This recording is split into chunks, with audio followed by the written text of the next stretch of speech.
আসসালামু আলাইকুম দর্শক। জাতীয় নাগরিক পার্টির দুই শক্তিমান নেতা হাসনাত আব্দুল্লাহ এবং সার্জিস আলম হঠাৎ কেন দুর্নীতি দমন কমিশন দুদকে গেলেন? কি এর মধ্যে রহস্য? তারা যখন বুধবার দুর্নীতি দমন কমিশনে গেলেন তখন সাংবাদিকদের প্রশ্নের উত্তরে তারা যা বললেন সেটিও কি আমরা খুব স্বাভাবিকভাবে ধরে নিতে পারি? সাংবাদিকদের প্রশ্নের জবাবে হাসনাত আব্দুল্লাহ বললেন যে আমরা কিছু অভিযোগ নিয়ে দুর্নীতি দমন কমিশনে এসেছি, আমাদের অভিযোগগুলো আমরা লিখিতভাবে জানিয়েছি। আচ্ছা, এটা তো কোনো স্মারকলিপি নয় যে স্মারকলিপি দিতে প্রতিষ্ঠানের প্রধান বরাবর দিতে হবে কিছু ফর্মালিটিজ আছে, তা তো নয়। যাও, যখন প্রশ্ন করা হলো যে কার বিরুদ্ধে অভিযোগ, কি অভিযোগ, তার প্রশ্ন উত্তরে হাসনাত আব্দুল্লাহ বলছেন যে ইটস ভেরি কনফিডেন্সিয়াল, অতি গোপনীয়, সব কিছু বলে দিলে তো একটা গোপনীয় রইল না। তাছাড়া দুর্নীতিবাজরা সতর্ক হয়ে যেতে পারেন। বেশ ভালো কথা। প্রথম কথা হচ্ছে, তারা কি সত্যি সত্যি অভিযোগ জানাতে গিয়েছিলেন? আর যদি গিয়ে থাকেন, সেটি কি কোনো ব্যবসায়ীর বিরুদ্ধে, কোনো সরকারি কর্মকর্তার বিরুদ্ধে, নাকি আওয়ামী লীগের কোনো রাজনীতিকের বিরুদ্ধে, অথবা বিএনপি জামাতের রাজনীতিকের বিরুদ্ধে? আওয়ামী লীগের দুর্নীতিবাজ রাজনীতিবিদরা তো সব পলাতক, যদিও বা কেউ দেশে থাকেন তারা গা ঢাকা দিয়ে আছেন। বিএনপি জামাতের কোনো দুর্নীতিবাজ ব্যক্তির বিরুদ্ধে তারা অভিযোগ জানাতে যাবে? বিষয়টি হতেও পারে, নাও হতে পারে। তার চেয়ে আরও বড় একটি বিষয় আমার সন্দেহের মধ্যে রয়েছে, অনেকে মনে করছেন, সে প্রসঙ্গে পরে আসছি। তারা যে সরাসরি চেয়ারম্যানের সঙ্গে দেখা করলেন দুদকের, আমাদের অভিজ্ঞতা বলে আর কোনো রাজনৈতিক দলের নেতারা এইভাবে অভিযোগ জানাতে গিয়ে সরাসরি চেয়ারম্যানের সঙ্গে দেখা করেছেন? চেয়ারম্যান সেই সুযোগটি দেন? অথবা সাধারণ মানুষের কথা শোনার জন্য কি চেয়ারম্যান বসে থাকেন? এখন তারা তো শক্তিমান নেতা, যে কোনো মন্ত্রী, এমপি বা উপদেষ্টার চেয়ে তাদের শক্তি অনেক বেশি, তারা হয়তো গেছেন। কিন্তু প্রশ্ন হচ্ছে যে তারা কি এভাবে না গেলেও যেতে পারতেন না? অভিযোগ যদি জানাতেই হয়, লিখিত অভিযোগ, তারও তো কিছু নর্মস আছে, ফর্মালিটিজ আছে। ডেস্ক আছে, সরাসরি উপপরিচালক, পরিচালক পর্যায়ের কর্মকর্তা রয়েছে সংশ্লিষ্ট বিষয়ে, দুদকে মহাপরিচালক পর্যায়ের কর্মকর্তারা রয়েছেন, তাদের সবাইকে পাশ কাটিয়ে সরাসরি চেয়ারম্যানের সঙ্গে দেখা করতে হবে? অনেকের কাছে এই বিষয়টা আনইউজুয়াল মনে হচ্ছে, অবশ্যই আনইউজুয়াল। এবং যে বিষয়টা বলছিলাম যে রহস্য অন্য কোথাও থাকতে পারে কিনা, কোনো ব্যবসায়ীর বিরুদ্ধে যদি কথা বলছি, অভিযোগ জানাতে গিয়ে থাকেন, আসলে কি সেই ব্যবসায়ীকে কথিত দুর্নীতির জালে আটকাতে কোনো ব্যবস্থা নিতে তারা গিয়েছিলেন?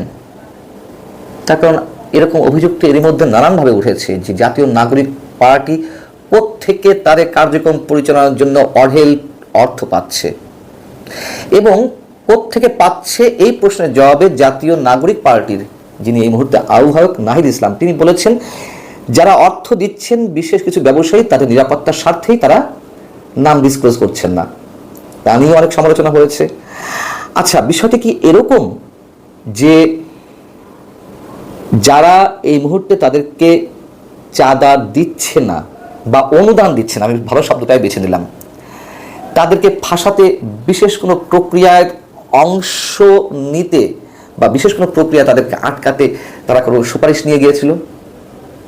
অথবা উল্টোটাও যদি হয়, তার কারণ এর আগে আমরা জানি ট্রান্সপারেন্সি ইন্টারন্যাশনাল বাংলাদেশ টিআইবির নির্বাহী পরিচালক ডক্টর ইফতেখারুজ্জামান ওপেন প্রকাশ্যে এমন অভিযোগ করেছেন যে সমন্বয়কদের অনেকে, ছাত্র নেতাদের অনেকে দুর্নীতি দমন কমিশনে খবরদারি করছেন।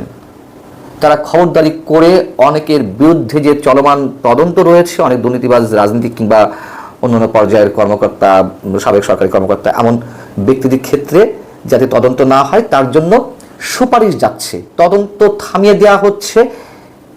কেন থামিয়ে দেওয়া হচ্ছে? স্বার্থটা কোথায়? মোটা অঙ্কের টাকার দেন দরবার। এবং জাতীয় নাগরিক কমিটির এই যে ছাত্র নেতারা, এখন তো তাদেরকে ছাত্র বললে ভুল হবে না সম্ভবত, তারা যে নানানভাবে দুর্নীতিতে জড়িয়ে পড়ছে, নানান ধরনের চাঁদাবাজিতে জড়িয়ে পড়ছে, এগুলো তো ওপেন সিক্রেট। তো সেই ধরনের কোনো তদন্ত থামাতে কি সার্জিস আলম বা হাসনাত আব্দুল্লাহ দুর্নীতি দমন কমিশনে গিয়েছিলেন?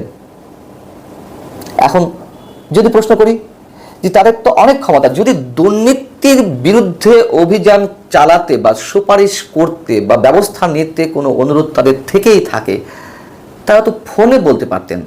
কেন ফোনে বললেন না? এর আগে বলেছি যে কারোর মাধ্যমে লিখিত অভিযোগ জানাতে পারতেন।